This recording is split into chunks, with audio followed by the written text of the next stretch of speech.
is there a way out with all these big impacts taking place, and we will have to see growth happening in a country like India, and you'll also see energy consumption growing in the only change that will happen is that the form of energy which was probably very coal based needs to shift to a different alternative source of energy. So while we cannot curtail energy consumption because of the quality of life and economic growth, all we need to do is think of an alternate mechanism about how this can actually be replaced by maybe a more efficient ways of energy consumption, or maybe reduce consumption itself. So that is why I brought in the human behavior angle there, is that one, there is a technology angle to it, whereby we can think about saying that if there are efficient technologies, it solves most of our problem. But if the technology is not necessarily available, can I actually lead a more efficient way of leading my life without even using technology? Hard to say that yes, I cannot use technology, but wherever possible, can I just see it as just an enabler rather than be dependent entirely on it? I might probably say that a mobile phone, for example, has become sort of integral to our life today. So are there times when maybe the mobile phone need not be used? Or is there times when perhaps when you're sitting in a room, you need not use an air conditioner? These are behavioral issues. These are not technology issues, because you might still have an air conditioner and don't have to necessarily use it. For example, I'm sitting in a room right now, and while I do have an air conditioner in my office cabin right now, I'm not using it. I'm just using a fan because I don't need it. It's as simple as it. Because I'm quite comfortable with the kind of comfort level that I'm getting here. So it's all about how you actually need to shift also from looking at exclusively a technology issue and also looking at it from a behavioral issue. However, both need to grow. I need to have a better quality of life, and my consumption also could be seen in the context of how I can look at alternative mechanisms. So that is in a sense what India should be looking at large scale at the industrial level as well as the household level. So as I said, that energy and carbon intensity are declining. However, use of energy and emissions will rise. It also means that this accelerated carbon emissions that is likely to happen will have adverse impacts on poverty alleviation and economic growth, which is unacceptable in the real sense. Which means that if I have to shift people out of poverty, I need to start thinking about how do I ensure that I satisfy economic growth as well as bring people out of that phase of life. So there is a dichotomy that is telling us that how difficult this can actually become, and yet perhaps solve the problem or the riddle of climate change in the long run. And therefore it becomes imperative that India needs to rapidly improve its quality of lifestyle, and looking at a GDP growth rate of 8%. Now, we have not achieved 8%, I think so, as far as I know, in the last couple of years. But yes, the anticipated growth is looking at an 8% for the next 20-25 years, so that we can lift the bottom 40% of our citizens to an acceptable level of economic and social well-being. So that is exactly where we are if India has to become better, and that will not be possible without increased energy use. So we must be able to pursue this accelerated social and economic development, and it will also mean that constantly we are going to be faced with this problem of the climate impacts on our agriculture, on our health, sea level rise, disaster management. All of these which I had mentioned initially is that we have to deal with those as well in terms of climate adaptation. Because and it's important to understand here is that India is not just the creator of a climate problem. This is the global issue happening somewhere else, and for which the impacts are being felt in India. So for us, adapting to the changed scenario is therefore also required for us to ensure that we are able to deal with the problem of climate change effectively, including the financial angle. I have not even talked about the financial angle here, because that's a completely different area to be discussed. The fact that All of this requires a lot of money. All of this needs money to develop, to improve our systems. Just to give you an example, disaster mitigation. Now, the cost of addressing a disaster in a country like India can be huge. You had this issue of the floods which happened in the landslides in Wayanad recently, and one can probably start looking at what would have been the cost of addressing that issue.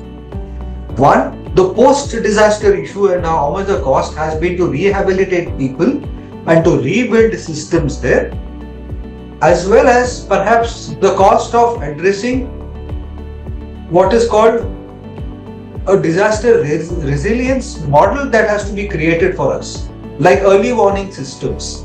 So had we had effective early warning systems, we may not have even faced the Wayanad-like situation.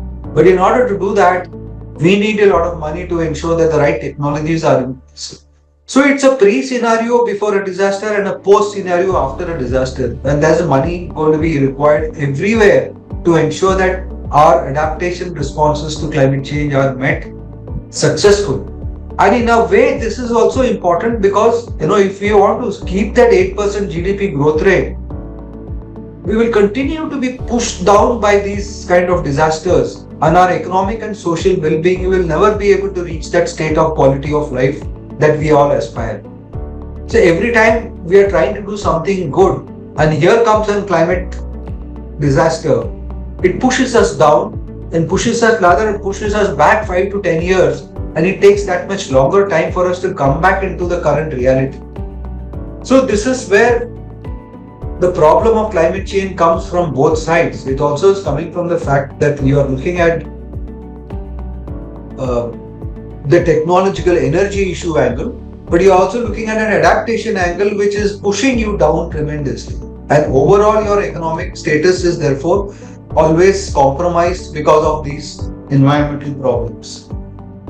So what happened in India as perhaps one of the largest solutions from a large national policy level was the creation of a document by the Government of India. Rather, it was the National Action Plan on Climate Change, which got created in 2008. So we are almost 16 years from the time this National Action Plan got created. This is a comprehensive document which is available for everybody to go through. It's a document of 50-60 odd pages, and it's a very comprehensive document which talks about how to deal with climate change at the national level. As you're aware, unless I have a policy document, I cannot go and implement solutions at the ground level. This is a document, or rather a policy, or I would say an action plan which relates to sustainable development with the angle of bringing benefits to society, which means the human angle is very important here, and it focuses on adaptation, mitigation and scientific research as the basis for addressing climate change. Three of the most important things if I need to address climate change is I need to do basic research to understand what is really going wrong. How do I look at weather parameters and try and address maybe a solution to it? How do I look at the vulnerability of people or ecosystems and address factors around it? So that base research is required. Having said that, if there is already a climate problem, how do I adapt to it, and what are the mitigation measures in terms of energy use that I need to bring in? So the National Action Plan captures all of this very effectively, and it identifies measures that promotes our developmental objectives. So all of this is not there simply because there is a problem. It is also meaning that it is aligning itself very well to the overall Government of India's plans for the future. And the idea is that when we as a country grow in our developmental profile, we also need to see whether we address these issues effectively. And it also outlines a number of steps to simultaneously advance India's development and climate related objectives of adaptation and mitigation. So there are some very comprehensive principles that are laid down under the National Action Plan. One, it talks about protecting the poor through an inclusive and sustainable development strategy which is sensitive to climate change. So as I told you, one of the points that is necessary for us to understand is the vulnerability of climate change. When we are looking at this, it's often the poor or the poorest who gets affected the most, simply because they do not have access to certain resources. They don't have access to certain, whether it's technological resources, whether it is economic resources, or whether it's biological resources in the context of in the form of food and food related resources. They are the first affected, or probably the most affected in terms of climate change. So one of the principles of the National Action Plan really talks about how do I bring them into the mainstream and get them to be involved in solving problems for them. It also helps us to understand poverty alleviation objectives while ensuring ecological sustainability, which is where we are trying to look at building knowledge systems around climate change. If I knew my climate profile of my district or my village, and I knew that growing certain crops in a certain time frame will give me better returns, and that's ecological sustainability for me, and thereby I can survive well. I probably will move out of that poverty alleviation phase, but at the same time I'm addressing a climate problem. Efficient and cost-effective strategies for end-use demand-side management. It's about how effectively you use your energy systems at home or in industrial establishments. So a lot depends on the fact that it's not just simply having X technology in your offices and saying that I have solved my problem of climate change. It doesn't work that way. Sometimes you may have the best of technologies and still create enough problems related to climate. It's about looking at how cost-effective strategies need to be decided for the demand related to the energy that is coming into your requirements. As I told you all, sitting in an office in winter, the demand for energy is obviously not very high. So if I have got a if I have a management approach to the use of, let's say, cooling systems during winter, it's a much easier option for me to start thinking about how do I deliver a cost-effective strategy. Also, it's important to understand under NAPCC how I can bring in accelerated deployment of appropriate technologies for adaptation and mitigation. One of the biggest plus points for climate change today is the use of appropriate technologies for adaptation and mitigation. I'll give you one very clear, straightforward example where over the last 15 years, and I think we should really appreciate what India has done in this area. Many of you all will probably remember that India has often faced the problem of cyclones or extreme weather events consistently for about 30-40 years.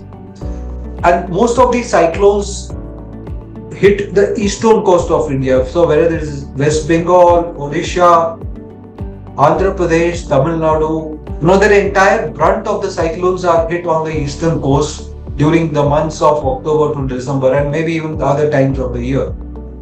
And there were times when these cyclones caused enough damage to property, human life, agriculture, and a multitude of literally other ecosystems which are completely damaged because of these cyclones hitting them. These cyclones have increased over time because of climate-related changes happening globally. However, since we are not able to stop those because of a problem being created by somebody else, how do I address this issue in the context of technology is what the NAPCC started to address in 2008. And between 2008 and now, a lot of interesting development has taken place whereby Government of India created a lot of early warning systems, brought in probably one of the best climate modeling technologies for various regions. And subsequently, when we have seen cyclones hitting, in fact, there was a cyclone which recently hit the Odisha coast also. And then there was one which was there last year as well, I don't remember the name. And the fact that very minimal human lives was lost and minimum property damage happened was only because the fact that there were appropriate technologies already available to forecast that a climate event of this nature is likely to happen. So because of this, there is a very clear disaster mitigation response being created by the local authorities based on the technology available And thereby they were able to solve the problem of the fact that even though a cyclone hits me, I have minimum damage to human life, even property, and perhaps I'm able to solve the problem of climate change. So yes, answers are definitely there by using the right technologies. And today, I think there are state-of-the-art technologies available to address the issue of cyclones in many parts of India. And repeatedly, I think it has been brought to the fore that how well these have been implemented for many states of West Bengal, Odisha, Andhra Pradesh, and Tamil Nadu as well.